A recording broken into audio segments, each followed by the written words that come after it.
code under the white light. And you can go to anyone to the left. You hold the QR code under the white light. It'll turn green. Just wait for it to turn green. Ara. If she gets on the same phone, you can see.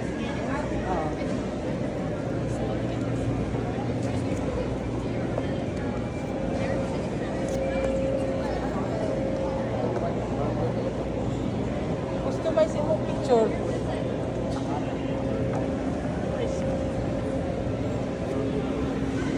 Amideria. Unsa man na diha mga sinina? Oh, mga merchandise nila. Ay, wow. Yakan. Mga souvenir. No?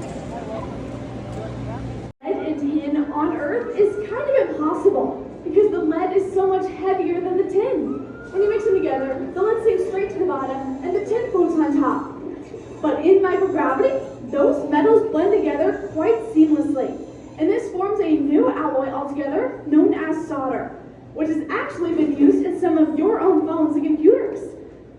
Now that's all well and good, but now it is time for the most important mission of any astronaut's day, lunch. And I'm glad you guys could join me, because I hate eating alone. But you might think that astronauts have a really boring and bland diet, like they eat the same mushy food in a bag for every single meal.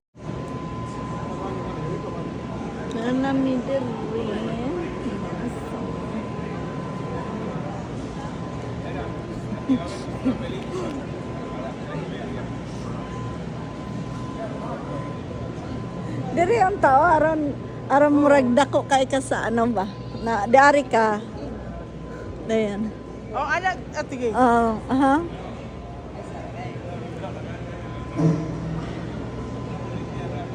Yeah.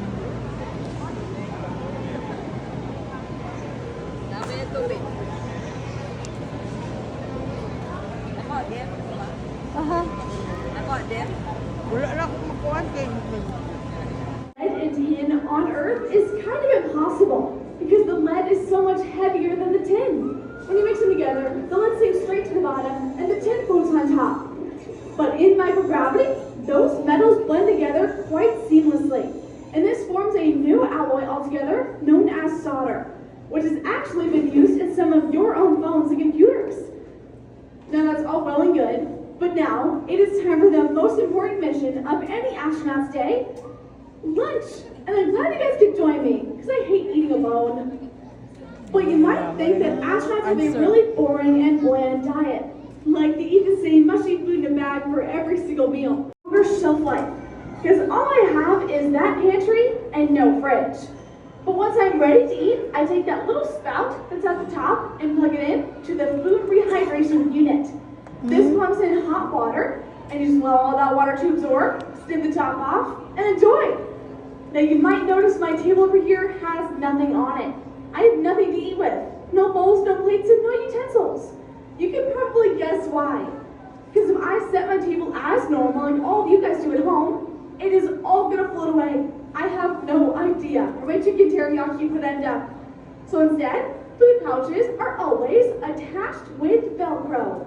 So I can either stick it to myself and take it with me as I keep working, or if I come over here, I can stick it right on the wall.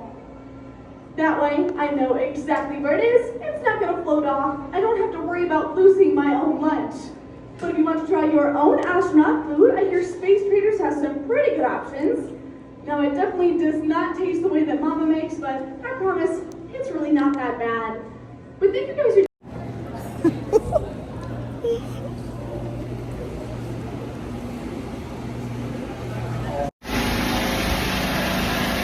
Guys, manakay ni sa tram. Manakay sa tram.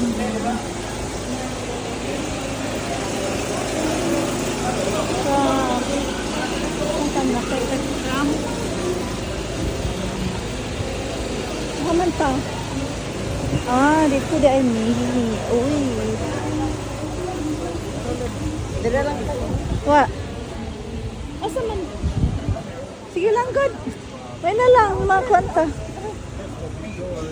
Amo to. Na. We are now departing Space Center Houston and heading towards Johnson Space Center, which has been the home and hub of human species. But before all of that, the land was owned by ExxonMobil and it was all mainly farmland.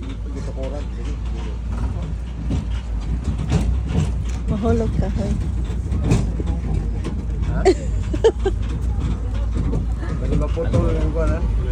Maputol. Uy, basta makasama ko ngayon.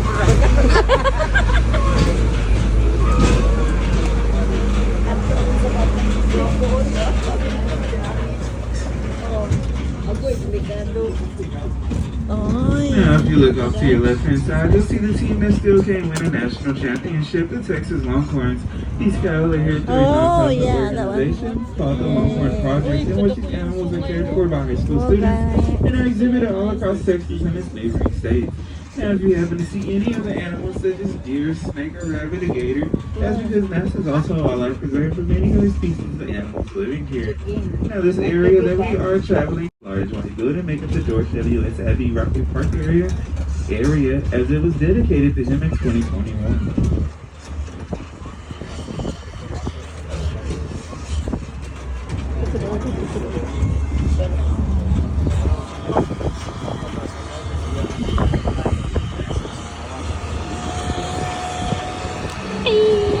Ay, babae ang nag-drive. Inside this large white building is the only flight certified satisfied rocket left in existence. The reason it's the only flight certified one is because it's made of 3 canceled Apollo missions, Apollos 18 through 20. Nevertheless, it's the most powerful rockets that NASA had ever built. And for reference, if you take more than 8 pictures inside of there, you just use all of the memory that was used to launch this rocket.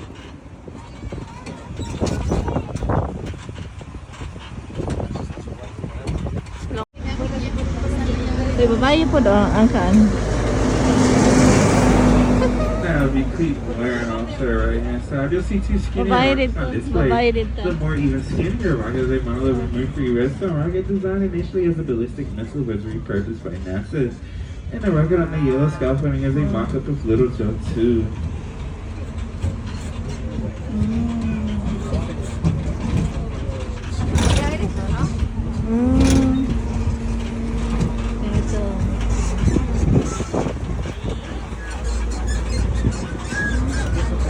Now, just a few things before we drop you off. Please do not cross the road to go take pictures of the cattle. That is considered trespassing, and a secret agent may show up at your house. Please do not walk towards the gate that is facing the road as well as coming into this parking lot. Please do not climb on any of the exhibits inside or out as well as the rockets inside or out. Now, this is a self-guided tour, but you can stay here as long as you want. We do not care. Whenever you're ready, just catch your returning tram bag. And lastly, this is an entrance-only gate, meaning when you walk through this gate, it'll lock behind you. When you're ready to leave, just go down to the other gate. And when we come to us,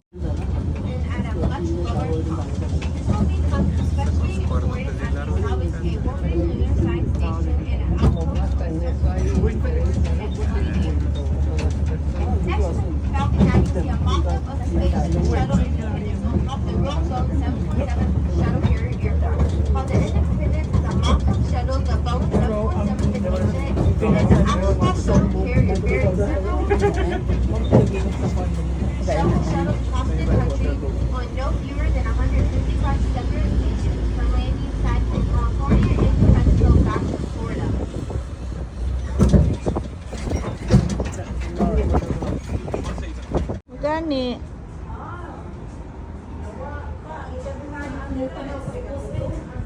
Ha?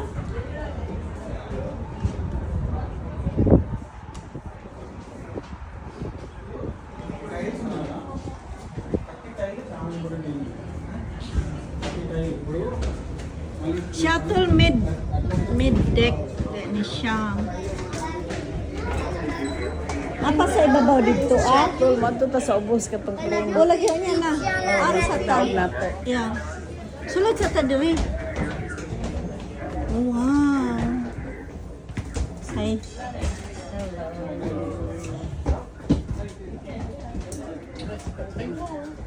Ang to sa taas. Wow. Oui, il y avait les chutes là. Vraiment.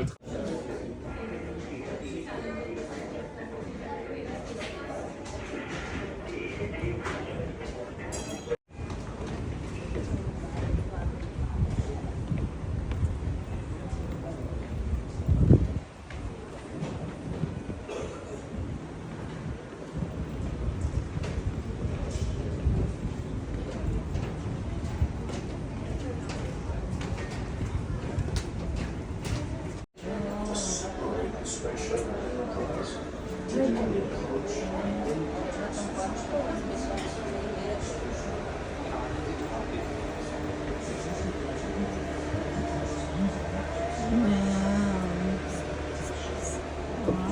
me. Pwede Char. na isa na. Okay. Yes, why not?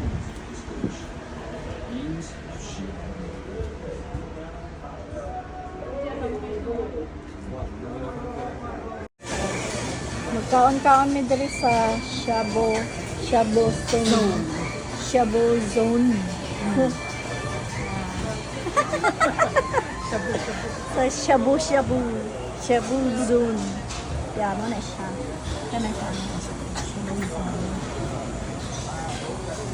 Ay, magluto-luto dahil ka dani. Mo na siya imuhang koan. Oo. Mo na imong lutoon. Oo. Okay, mag-ana ka. Dahil ibutan yung pabukal di ana. Para maluto.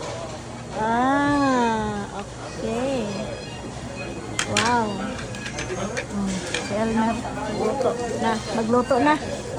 Pain.